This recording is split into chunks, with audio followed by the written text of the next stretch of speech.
Oh, hi. Damn, I need to get on that shit. That was dope as hell. No, send me a clip, dude. I'll link it together. Hell yeah. Oh, YouTube pink riders. Forgot about y'all. Not really. I didn't forget, but I thought about y'all. Can you talk to the folks about your podcast? Sure. I'm gonna say I have a show called Comics Unmasked. It's a weekly show at we posted Tuesdays, like whenever, like just rarely on Tuesdays. I'll post it like midnight, and it goes out on Tuesdays to folks. It's my attempt to bring comic book podcast back to the journalism side, where it is not only a weekly commentary talking about like comic books, whether it be the news, reviews, etc., but also like deep dive interviews where we actually want to make sure folks actually know more about the industry. Like the interview that I did with Joseph Illidge before this book came out was me being really frank, like, hey, I'm gonna ask you tough questions. I'm not, this isn't just gonna be a press junket. Like, I'm gonna ask you these tough questions because people need answers. And he was like, sure, let's do it. And it became my highest grossing episode in terms of like viewer count, because genuinely I have grown tired of people believing these fake lies from like comics gators and things of that nature, thinking they know about the industry. I'm like, no, I'm going to teach you about the industry and make sure it's a black and brown hosted show, because I'm tired of seeing the same white faces trying to educate people about shit. And granted, will I still interview like white creators? Of course, because the industry has white creators, of course, but it is still going to come from black like a journalist and black like creators, because we need to make sure that we are the ones educating our people.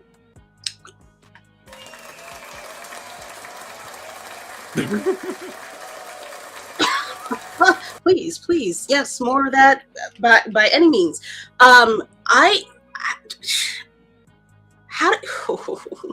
I want to ask you like behind the scenes questions so bad, but I'm not gonna. I can't. No. I will be candid about things. Like as far as I can say things, I always try to tell people that like, will I have to probably not say names? Sure, but will I be honest about certain things? For sure. Of course. Okay, good. So you can sort of kind of get the tea a little bit from his side of things. I'm gonna just tell people to buy indie comics and continue shit on DC and Marvel, but that's okay. No, I'm not gonna do that. I probably am, but it's all in an effort to. Honestly, I kind of come from it at the same angle. Like I have independent like creatives come on here. I want them to talk about their journey. I want them to say, okay, well, we did this. I had to sell these is not a true thing. I had to sell my dog in order to get my first comic book made, or we went through 6, 7, 8 artists before we could get the right book out. We tried 6 or 7 Kickstarter. Like I want people to know this shit's not easy. It's not for the light of heart at all. Especially if you go from being just somebody that's trying to get your own book self-published to making it to the big leagues like this. It is a stark difference. The risks are a little, I don't know, would you say that the risks are about the same? Because if your book doesn't sell, if you have a premise for a mainstream character and your book doesn't sell, you back out on the curb. You know what I mean? Like you have to go. I would say that there is some cushion to be believed of if a book doesn't do well at DC or Marvel, versus with like the minute you cross into like Image and backwards, it becomes a like, because with Image you're kind of getting like a you're on your own light experience where they will help you publish, they will help you get things out the door, but you're in charge of funding certain things, you're in charge of like promoting certain things. Like they will help you as far as they can, but a lot of it is going to be on you. You are not going to have it easy, but we will still help you put stuff out, and you still own your IP, but it's definitely going to like still be a lot of like on your own, versus with say a Kickstarter where that is wholly on you. That is wholly on you to handle that, by the distributors, by the inkers, the pencilers, etc. Versus like with Image, they might find you, like if you have a great idea for a book, they might find you like that creative team and help you form that idea. Like they had a great thing like a number of years ago called I think it was Pilot Week or Pilot Season, where like they had a bunch of folks pitch them books, and every one of them got one shots, and like they were trying to figure out whichever one was the best success got made into like an ongoing book. Mm. One of the ones that didn't actually like blow up that big was Beauty, and while it didn't blow up as big, it was enough to get it published for that one shot. But now it's a FX TV show, and now and the follow-ups now with Ignition Press. Ignition, yep, and fire, bro. Brief intermission. Ignition fucking Press. Oh yeah, is on a fucking tear. They're kicking butt. My only gripe is that like they're not on digital yet, but they're working with Sweet Shop. Sweet Shop's in beta right now, and they're like about to launch, and it's gonna be like the new version of Comixology, I think, because like the founders of Comixology launched Eon Ichiban, and Eon Ichiban is great, but not everyone really knows about Eon Ichiban, and also like their app is still in beta as well, but like you can go read stuff on their website, so it's a little finicky like that, but I think in terms of integration and the future of the medium, definitely Sweet Shop has a lot of potential because a lot of comic creators believe in it. And Ignition was like one of the first ones in line to be like, hey, we'll give you our books. So it's definitely going to be interesting to see how that develops. I think did they beta test it at San Diego? I believe so, yeah. I think so, yeah. I interviewed the creator of it recently, and it was a really awesome experience. Can you do me a favor? Yeah. Can you like put your link or something, or send me a link so I can actually post it in your I guess I should have done this. This was not thought through, and I apologize. No. For your website. Wait, you have a website. Am I bugging? I mean, I have like comicsunmasked.com just routes to the Spotify like for creators page, but okay. But the jpenumbra.com just like links to my Beacons page. Okay. Don't send it to me. I'll put that on thing.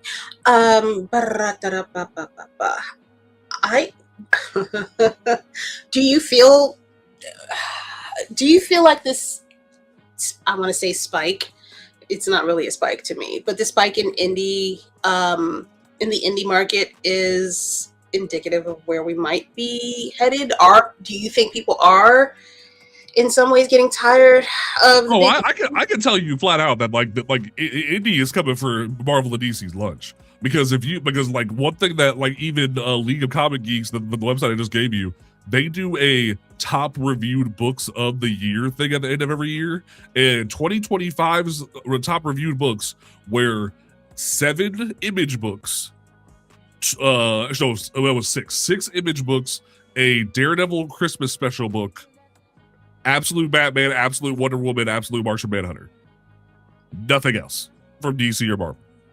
All of it was all image books. It was Power Fantasy, Assorted Crisis Events, a couple other books. And the thing that I'm finding with interviewing people and talking to different fans is that people are burnt the fuck out on this ongoing continuity nonsense. People are burnt out on the idea that they're like, where do we start? Yeah. We don't know where to start. Yeah. Versus like if you go pick up a manga, for instance, mangas are more cost effective. They have a logical starting point. Yeah. And versus with Batman, unless you want to start from Batman #1 by Matt Fraction from last year, that doesn't actually give you really an origin. It's just a jumping on point per se. Like if you want a origin for Batman, you either can go back to the 60s, or you can pick up Batman Year One by Frank Miller or Batman Long Halloween, which are technically origin stories, but it's not the beginning of Batman. Or like if you want the beginning of Spider-Man, you have to go to like Amazing Fantasy 15 versus with like say Power Fantasy or Absolute Batman. Logical starting point. Like honestly, go ahead. I'm so sorry. It's a logical starting point. There's not all this continuity bogging it down. And in some cases, with the certain indie comic books, there's a finality to it. Yeah. And like it doesn't feel like you have to absorb like 50 different lore videos on YouTube just to understand what the fuck's going on. You don't need someone like Rob explaining the damn book to you just so you understand what the fuck's going on. Like you can jump on and you can have fun. And that's what the issue that DC and Marvel are having to contend with, is that people don't know where the fuck to start because especially in Marvel's case, Marvel keeps doing this dumb thing ever since 2016 where they'll have a book hit like a relaunch with a number 1. They'll let it run for like 6 to 10 issues. And then they'll relaunch it because they figured out that the number 1 has the most sales because it's jumping on point. But then sales will slowly teeter out, and teeter out, and teeter out. Okay, cool. Time for another number 1. We need those sales jumps. Then it teeter out and teeter out and teeter out. No, number 1, and it's so exhausting because people don't know where to start these damn runs from. Yeah, or which ones are worth it. Yeah.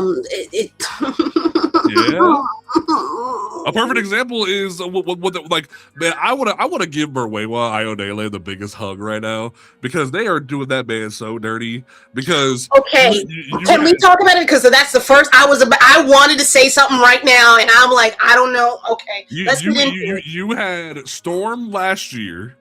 You had them cancel that. It had Storm, Rogue Storm. Wait, pause. Did they It ended, quote unquote. And then they had Rogue Storm because the X-Men do this dumb thing every 5-6 years where they'll be like, oh, it's time for Age of Apocalypse or Age of Revelation, or we throw all the X-Men into a different universe for 6 months while we re-wrangle new creative teams for new relaunches, and then we'll come back and we'll come back to the main continuity. So Merwewa got caught up in that where he was doing a banger run with his Storm book, and then they went, all right, cool, we're gonna throw everybody into a different continuity for a little bit. He's like, huh? And they had him write Rogue Storm, which is a 5-issue miniseries that ties into the Age of Revelation, which won't matter in 6 months. Okay, I'm so sorry, Maria. No, you're fine. I've been talking cash shit for the last 2 months because your story's been pissing me off. It's been pissing me off, and now that I have a slightly better understanding, I could never possibly understand the full fuckery shit that goes on in the fucking rooms. But I'm sorry. I understand, and what you're doing, I'm still loving. I got. Where's Mama? Mama's over there in the corner right now, but I'm picking them up because I want her to win. I refuse to let her die on a fucking vine. So I'm gonna keep picking that motherfucker up. But the fucking story. And here's the crazy part. He went on Twitter and was so excited because he when they announced Storm Earth's Mightiest Mutant, they were he said it's an ongoing, guys. It's an ongoing. Get excited. It's an ongoing. And I was like, are you sure about that? And I looked at the solicitations, and that shit says 1 of 5. Checked the next month and it said 2 of 5. So I reached out to Merwewa on Twitter and was like, hey, so this says 1 of 5. Are you lying to us, or are you getting fed a line? And he said, I can't get a straight answer out of Marvel. So I can show you the screenshots. He straight up says, I cannot get a straight answer out of Marvel. So we are living in an era right now since Miles Morales got canceled. It ended at 42 because they keep doing that stupid stunt because his Spider was number 42 in the Ultimate Universe and his lottery number was 42. They keep ending his runs at 42. Since Miles Morales ended at 42 back in January, we are now counting Marvel's day counter now. And we're at 30 something of not having an ongoing for a black character because they have Black Panther Intergalactic as a miniseries, and they have Storm Earth's Mightiest Mutant that doesn't know what the fuck it is because no one will give us a straight answer. And it's just well, racism. Because I know, because her books are, you know what? I live in a bubble. New York City is very vast. It's very wide. It is a snapshot of what the world is, but it is only a snapshot. However, her books are flying off the fucking shelves. No, You know why? You know why? Because they did that fucking Storm Rogue shit instead of just fucking playing the goddamn book all the fucking way through straight out and just putting her in a little fucking pocket dimension where Well, she's still going. it's not only that, it's the fact that people don't understand the sales system. People are genuinely of the belief that if they walk into a comic shop, like if you're just Joe Schmo in Manhattan who walks into Midtown, if you grab a book off the shelf, you're of the belief that it's counting as a sale. And theoretically it is. It counted as a sale through the store buying it from Looter. But your sale, your money does not matter. You're paying the store. You're not paying Looter or Marvel or DC. You're paying the store. You're basically paying the crack dealer because he already paid for your hit. That's the best way I can put it. Where you're paying a middleman. You're not paying Marvel for the sales. The sales were already paid for. So that's the issue at hand that people need to understand is that unless you are pre-ordering the book and the comic store goes, okay, cool. So this person wanted an issue of Storm Earth's Mighty's Mutant. So I'll add an extra Storm Earth's Mighty's Mutant to my pile because this person wanted this book. That's where your sale can count. Because if you don't actually do that, if you are just buying shit off the shelf, or like you're essentially not paying nobody but the store. Because someone even asked in my comment section a few weeks ago, they were like, wait, so does that mean back issues count as sales too? Because no one ever came and bought them? I was like, yeah. Because like all they do is take them off the shelf, put them in the back issue bin, and they already paid Marvel and DC for those. So that counted as a sale. Yeah, that's a problem. Yeah, that's fine.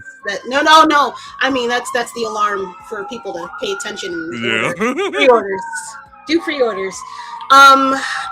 Okay, so that is okay. So what do we? Holy shit, that is loud as a motherfucker. Goddamn. Pardon me, ladies and gentlemen. While all of New York City's fucking police goddamn department goes down 2nd Avenue, in a mad dash. Nothing's on fire at all. Give me 1 second. She's got a party going on in that motherfucker. Good God. A little bit better, I'm hoping. All right, so we have two things. Yeah, Mom Donnie stand is fine. They're fine. We're fine here. I'm sure some little old lady tripped on the sidewalk and now they're escorting Mr. Mamdani down to help pick her up. They're on hell. Yes, I can't. So we have two things that we need to do. Support your Black creatives, mainstream, indies, yay! But also them pre-orders, treat them like Kickstarters. Start putting money into them before the store even knows. Which is why I'm gonna show it one more time. Why we're gonna start using League of Comic Geeks, ladies and gentlemen. We're gonna start using that so we can tell our comic book store what we want. Well, and like I'll even like throw a bone in your neck of the woods. Midtown has a pre-order button on their website. It's weird. Like, it's weird. Yeah. It's difficult. I'm not gonna hold you. It's not user friendly. I will say this though. There is a misconception in the comic book community when you pre-order. It's not like going into a GameStop and pre-ordering like a game and you gotta throw like half the cash down right then or the full amount. No, you only pay when you show up to pick up your book. Like that's the issue is people keep thinking, oh, I'm broke right now. I can't go pre-order. Brother, you can call your shop right now and be like, hey, I want to add this to my pull list. And then go pick it up. That shit's out. I'm not gonna hold you. I don't think Midtown Comics is on that type of time. I think they want their money up front. I don't know how they could possibly do that because like if that was the case, like the website, sure. But like if that was the case, you'd have to pay for every single book in a Batman run, not knowing when that shit's gonna come out. I'm gonna let you know right now that my cart with my pre-orders. Oh wait, weekly. Wait, I want to pick it up. That's the other fucking thing. They won't let me pick the shit up in the their website, like they're the one exception to the rule. Like Midtown's a little weird how their website works. But like if you walk into like perfect example, Haven of Heroes is a shop in New York. I don't know where in New York, I forget. But like they're a store where like you can straight up just walk in, say I want to pick up this book when it comes out. All right, cool. Come back when it comes out, and then you'll pay for it then and walk out the door.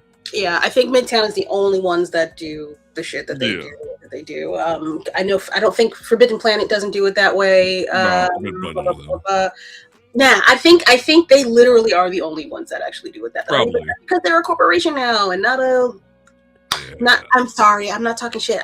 Don't cut me off. Don't cut me off. No, you're good. No, like I'm agreeing with you. I'm like, oh no, not you. I'm talking about Midtown Comics. Don't cut me off. I need my crack. I need my crack, please. I'm so sorry. I didn't know. But no, on some real shit, y'all, you're not. You need to. You gotta tighten up on that. But yeah.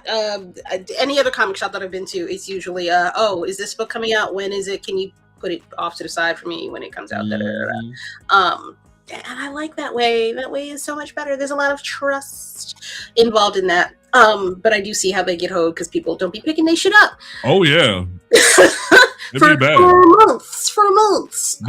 There's been like videos put out of like shops or like the pictures put out of shops who like have like a whole stacks of books of people who just never showed up for their shit. Yeah. And they end up saying like that's the reason why we went out of business because y'all never showed up. Who is that? Oh, they had a shop by my house, but it's now out in Long Island, and I can't remember the name off the top of my head right now. God damn it, it's gonna bother the shit out of me. But that's basic to me, from what I was seeing, that's pretty much the reason why they went out of business. But also their employees wouldn't fucking call me and tell me that my shit was there, so I would be in the shop picking out other shit that I probably had behind the counter. But nobody told me that my shit was there. So yeah. Stop doing that. Maybe get some kind of an app for your store for that. That would be cool. Yeah. I want to talk Star Wars stuff with you, but that'll be like another 5.5 hours, and I don't want to do that to you. I can come back, it's fine. Okay. Okay, good. I'm gonna have you back. Ooh. Hey, do you want to come back on like May? Okay, I have a guest set up for May the 3rd already. However, we could like what day the was that's April? No, that's Sunday. We could do May the 2nd and play around with May the 4th. Yeah, that's true. Like we could do like a night show on the Monday if you want.